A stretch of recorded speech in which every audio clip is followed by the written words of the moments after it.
तो दोस्तों, आज से हम आप लोगों के लिए जीव विज्ञान बायोलॉजी शुरू करने जा रहे हैं। ये हमारी हस्तलिखित हैंड रिटन नोट्स के थ्रू पूरी बायोलॉजी कराई जाएगी। चलिए अब हम टॉपिक को शुरू करते हैं। यहाँ पर बताया गया है कि जीव विज्ञान अर्थात बायोलॉजी का अर्थ क्या है। जीव विज्ञान का अर्थ होता है जीवधारियों का अध्ययन। जीव विज्ञान दो शब्दों के मेल से बनता है, बायोस और लोगोस। बायोस और लोगोस। बायोस का अर्थ होता है जीवन, लोगोस का अर्थ होता है अध्ययन।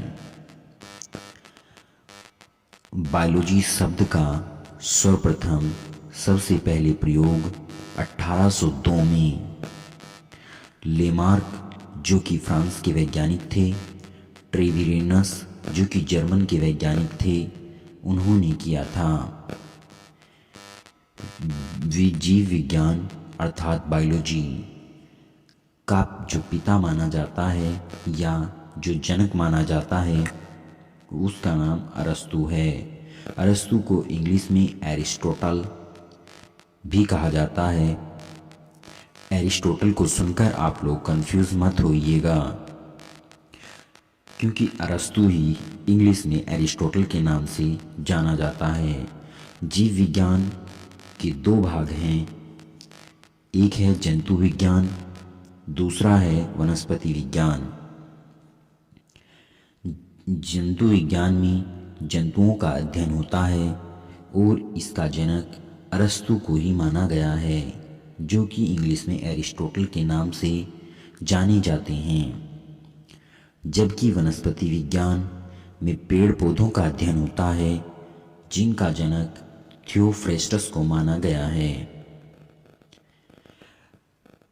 आपसे रिक्वेस्ट है, आप अपने चैनल दिलबाग स्टडी पॉइंट को सब्सक्राइब कर लें। यहाँ पर हम आपको पूरी बायोलॉजी की सीरीज कंप्लीट कराएंगे, जो कि आपके लेखपाल और सबसे महत्वपूर्ण ग्रुप डी और यूपी पुलिस कांस्टेबल को ध्यान में रखकर बनाए जा रहे हैं। अगले टॉपिक की हम बात करते हैं, वो है जीवधारियों का वर्गीकरण। जीवधारियों के वर्गीकरण के लिए हमारे पास दो पद्धतियाँ आई, जिसमें से एक पद्धति है द्विनाम पद्धति और दूसरी है पांच जगत वर्गीकरण। द्विनाम पद्धति को देने वाले वैज्ञानिक का नाम कैरोलस लिनियस है और इन्होंने द्विनाम पद्धति की शुरुआत 1758 ईस्वी में की थी। कैरोलस लिनियस ने पुस्तक लिखी थी सिस्टेमेटा नेचुरे। इस पद्धति में या इसकी नोमेनक्लेचर में, मतलब द्विनाम पद्धति की नोमेनक्लेचर में जो पहला पद होता है वो वंश को बताता है कि ये किस वंश का है, और इसे अंग्रेजी के बड़े अक्षरों अर्थात कैपिटल लेटर में लिखा जाता है। जो दूसरा पद होता है वो जाति को बताता है, जो अंग्रेजी के छोटे अक्षरों से शुरू होता है। बात कर लेते हैं उदाहरण के तौर पर मानव का वैज्ञानिक नाम होमो सेपियंस है। जो होमो है वो मानव का वंश है और जो सेपियंस है वो मानव की जाति है। कुत्ते का जो वैज्ञानिक नाम है वो है कैनिस फैमिलियरिस। इसी प्रकार जो बाघ अर्थात चीते का वैज्ञानिक नाम है वो है पैंथेरा टिग्रिस। आम का वैज्ञानिक नाम मैग्निफेरा इंडिका है। नीम का वैज्ञानिक नाम आजादी रचता इंडिका है।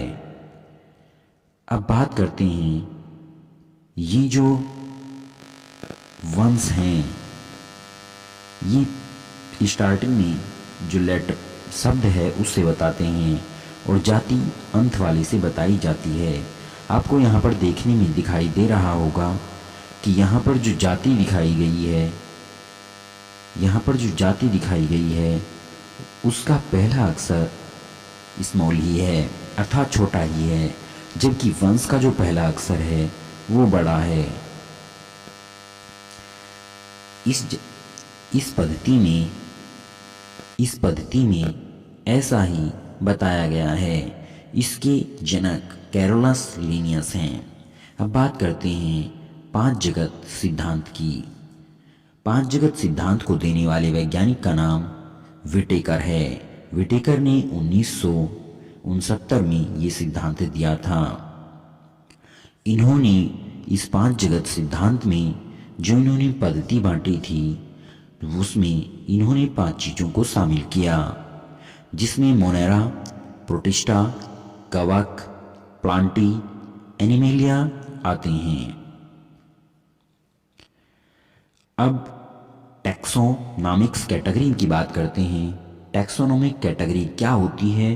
टैक्सोनॉमिक कैटेगरी होती है मूल इकाइयों का क्रमबद्ध वर्ग। ये बिल्कुल वैसा ही है जैसे आप अपने परिवार में हैं। आपका एक परिवार है, उसकी एक जाति है, उस जाति का एक समाज है, बिल्कुल ऐसे ही होता है। यहाँ पर भी हमने टैक्सोनॉमिक कैटेगरी को इसी प्रकार दिखाया है। यहाँ पर जो जाति है वो सबसे निम्न स्तर पर होती है। उसके ऊपर जीनस होते हैं, उसके ऊपर कुटुंब, फैमिली, ऑर्डर, उसके ऊपर वर्ग, क्लास, उसके ऊपर डिवीजन या फाइलम, उसके ऊपर किंगडम होता है। बात करते हैं मोनेरा की, जो कि पांच जगत सिद्धांत में फर्स्ट पर आता है। मोनेरा प्रोकैरियोटिक जीव होते हैं। प्रोकैरियोटिक जीव क्या होते हैं? अब आपके मन में ये सवाल जरूर उठ रहा होगा। प्रोकैरियोटिक जीव वे होते हैं जिनमें केंद्रक, अन्य झिल्ली युक्त अंग नहीं होते, और जिसमें होते हैं उसे हम यूकैरियोटिक कहते हैं।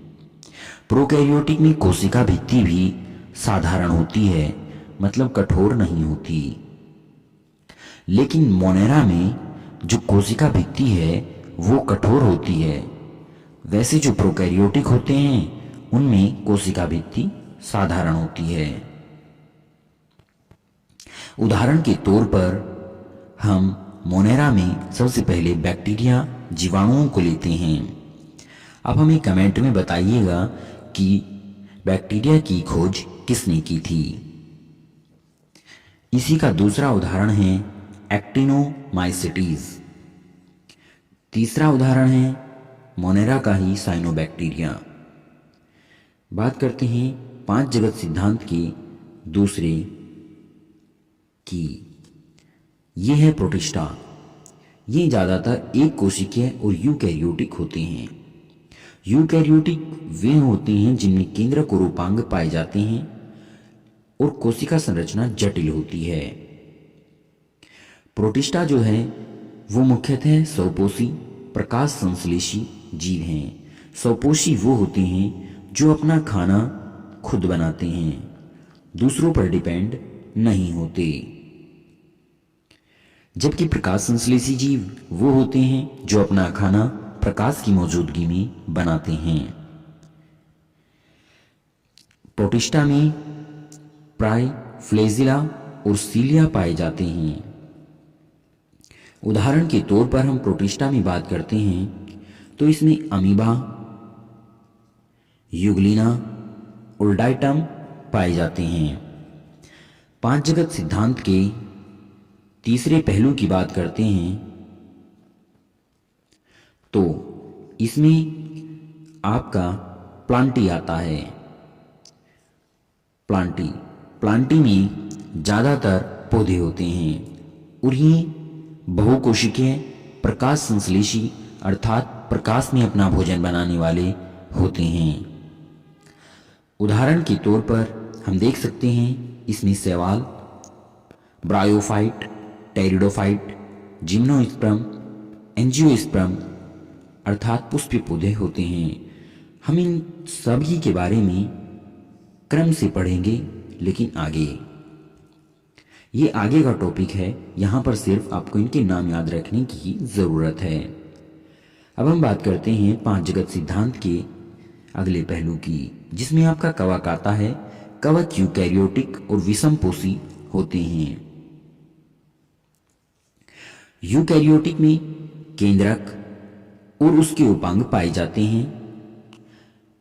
कवक में क्लोरोफिल नहीं पाया जाता। क्लोरोफिल क्या है? क्लोरोफिल एक वर्णक है जिसके कारण हमारी पत्तियों का रंग हमें हरा दिखाई देता है।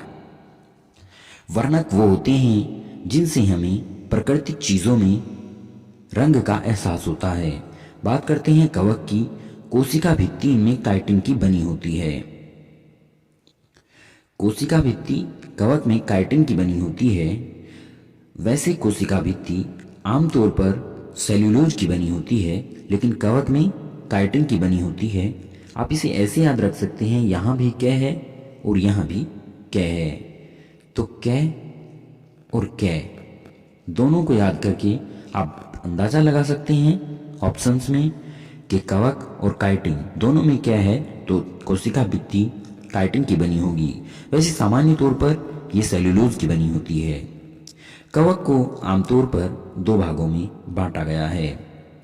इसमें एक कोशिकीय होते हैं और बहुकोशिकीय होते हैं। एक कोशिकीय का उदाहरण यीस्ट है और बहुकोशिकीय का उदाहरण मशरूम है। अगर हम शैवाल के साथ में लाइकेंस को मिला देते हैं, शैवाल के साथ में कवक को मिला देते हैं, तो हमारे लाइकेन बनते हैं। आपको पता होना चाहिए कि लाइकेन हमारे प्रदूषण के अच्छे सूचक होते हैं। आप हमारे चैनल दिलबाग स्टडी पॉइंट को सब्सक्राइब करें, शेयर करें, कमेंट करें, और अगर आपको वीडियो अच्छी लगती है तो अपने दोस्तों तक जरूर पहुंचाएं। बात करते हैं लास्ट पॉइंट की, पांच जगत सिद्धांत के, जिसमें है एनिमेलिया। ये यूकैरियोटिक विषमपोषी होते हैं। जैसे आपके